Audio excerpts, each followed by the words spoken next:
শুভমিতা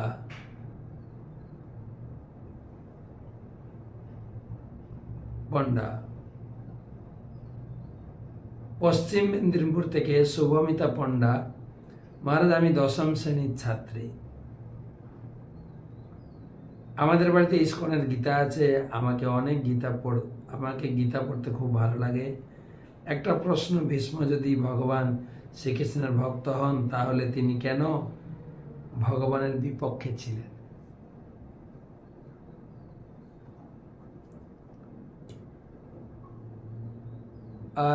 একটা কথা তোমাকে মনে রাখতে হবে, উদাহরণ দিয়ে বোঝাই তাহলে তুমি বুঝতে পারবে। যদি কোনো এই ভীষ্মদেবের সঙ্গে যে ভগবানের লড়াই, এটা যদি আমরা লোকের সামনে নাটক করে দেখাই,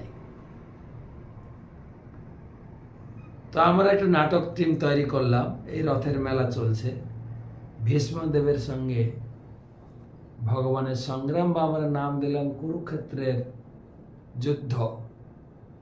তো সেখানে এক পক্ষে দ্রোণাচার্য ভীষ্মদেব থাকবে, এক পক্ষে অর্জুন, পঞ্চপাণ্ডবরা, ভগবান কৃষ্ণ থাকবেন। আচ্ছা, তুমি বলো, এই যে দুপক্ষ স্টেজে যুদ্ধ করবে, সেটা পুরোটাই কিন্তু আমাদেরই লোক। কিন্তু সে বিপরীত পক্ষে লড়াই করলেও আমাদেরই নাটক টিমের লোক, নাকি আমরা অন্য কোনো লোক ধরে আনবো বলো? ঠিক সেই রকম এই যুদ্ধক্ষেত্রটা ভগবান জগৎকে দেখিয়েছেন, কিন্তু সবাই নিজের লোক। ভীষ্ম হচ্ছেন ভগবানের পার্ষদ। এর অনেক বড় ইতিহাস আছে। তো ভগবানকে খুশি করার জন্য এবং জগতে শিক্ষা দেওয়ার জন্য, গীতার প্রকাশের জন্য ভগবান তাকে নিয়ে এসেছেন। আমরা কুরুক্ষেত্রের মাঠে যুদ্ধ করবো, লোকে শিখবে। যুদ্ধক্ষেত্র থেকে কি শিক্ষা লাভ করা যায়? না, ভগবানের বিপক্ষে গেলে কোনো কার্যসিদ্ধি হবে না। জীবন যুদ্ধে আমি জয়ী হব না, আমার মৃত্যুই হবে। তাই ভীষ্মদেব ছিলেন ভগবানের পার্ষদ, আর ভগবান চাইছিলেন ভীষ্ম আমার বিপক্ষে যুদ্ধ করুক। আমার বিপক্ষে বড় বড় যোদ্ধা থাকলেও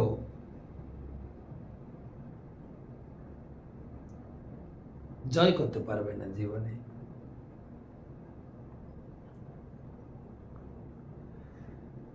প্রশ্ন করেছেন জলপাইগুড়ি থেকে অনিক মণ্ডল। আমি জলপাইগুড়ির বাসিন্দা। আমার প্রশ্ন হলো, কোনো ব্যক্তি যদি তুলসী মালা পরে মিথ্যা কথা বলে তাহলে তার কি কোনো পাপ হয়? কৃপা করে যদি উত্তর দেন উপকৃত হয়। আরে, তুলসী মালা পরা বাদ দিন, মিথ্যা কথা বলাটাই পাপ। আমরা ছোটবেলা থেকে শিখেছি, ধারাপাত থেকে, ঈশ্বরচন্দ্রের বিদ্যাসাগরের ধারাপাত থেকে। মিথ্যা কথা বলবেন কেন? সৎ পথে চলুন, সৎ চিন্তা করুন, সৎ কথা বলুন। মিথ্যা কথা বলাটাই পাপ। সে তুলসী মালা পড়ুক আর না পড়ুক, যতটা সম্ভব। যদিও সৎ পথে থাকা অনেকটা কষ্টকর জীবন, কিন্তু জীবন সঠিক চলবে।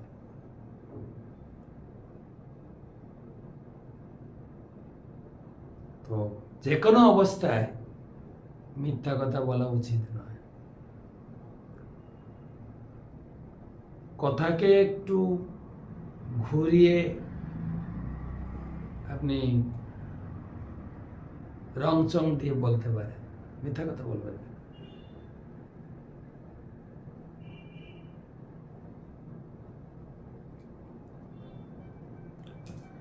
পরবর্তী প্রশ্ন, দেবারতী বিদ্যা।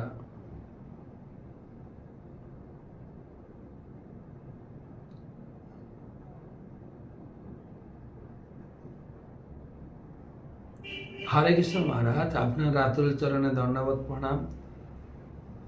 তমসমা জ্যোতির্গময় যদি একটু বুঝিয়ে বলেন কথাটি। তমস মানে অন্ধকার। বেদে বলা হয়েছে এই এটা হচ্ছে অন্ধকার জগৎ।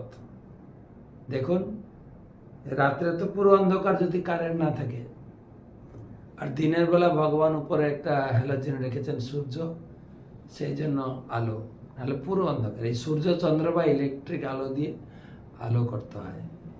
তাই এই অন্ধকার জগতে থেকো না। তমস মা, মা মানে না, তমস মা জ্যোতির্গময় মানে জ্যোতির দিকে চলো। জ্যোতি মানে ভগবান, ভগবানের ধাম।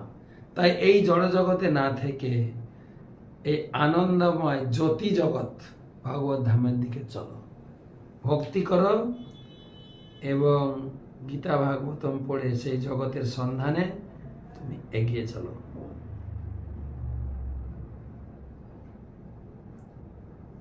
লাস্ট প্রশ্ন, অভি মল্লিক, যশোর, বাংলাদেশ থেকে। আমার প্রশ্ন হলো, জগৎগুরু ছিল প্রভুপাদ ভগবান কৃষ্ণের দর্শন কোথায় লাভ করেছেন, কৃপা করে যদি একটু বলেন। অনেক জায়গায় লাভ করেছেন, অনেকবার লাভ করেছেন। তার লীলামৃতে রয়েছে, তিনি নিজে ব্যক্ত করেছেন, তার শিষ্যদের কাছে তার শিষ্যরাই। কমপক্ষে একটা বলি আপনাকে, জলদূত জাহাজে করে তিনি যখন 69 বছর বয়সের বৃদ্ধ আমেরিকা যাচ্ছেন, বিমানে যাওয়ার পর্যাপ্ত পরিমাণের অর্থ না থাকায় একটা মালবাহী জাহাজে করে যাচ্ছেন, কোনো প্রকার একটা কমপ্লিমেন্টারি টিকিট জোগাড় করে খুব কষ্টে। 1 মাস ব্যাপী সমুদ্র যাত্রা ছিল। আটলান্টিক মহাসাগরের যে ঢেউ জাহাজকে এত নড়বড়ে করেছিল, সেই ধাক্কা প্রভুপাদ সহ্য করতে না পেরে দুবার তিনি অসুস্থ হয়ে পড়েন, হার্ট অ্যাটাক হন। তিনি লিখেছেন তার ডায়েরিতে, কাটিয়ে উঠতে পেরেছিলেন বলে, 3য়বার হার্ট অ্যাটাক হলে আমি আর বাঁচব না। রাত্রে একদিন কৃষ্ণ এসে স্বপ্ন দিয়ে বলছেন, আরে তোমার নাম অভয়, তুমি ভয় খাচ্ছ কেন? গুরুদেবের আদেশকে শিরোধার্য করে তুমি চলো, তোমার সঙ্গে আমি আছি। তো তিনি দেখলেন প্রভুপাদ সেই জাহাজের মাঝি দাঁড় বয়ে নিয়ে যাচ্ছেন, কৃষ্ণ তোমার কোনো ভয় নাই, চলো। তো অনেকবার ভগবানকে দর্শন পেয়েছে। তো ঠিক আছে, তাহলে এই পর্যন্ত রাখি। আপনারা ভালো থাকুন, সুস্থ থাকুন, সুরক্ষিত থাকুন। আবার দেখা হবে কালকে।